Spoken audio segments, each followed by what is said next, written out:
Sabi doon sa James 4:14, sabi dito,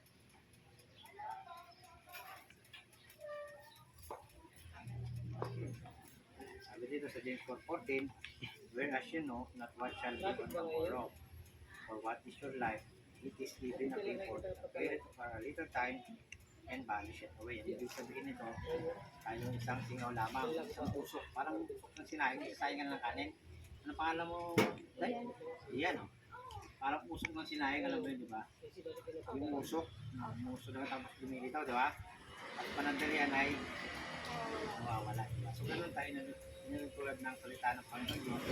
Dito sa Sangkako pa James 4:14. Di ba? So, naniniwala ka bang lahat tayo mga kalay?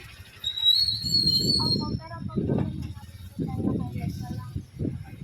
Lahat tayo ay tinakda rin tayo mga kalay, di ba?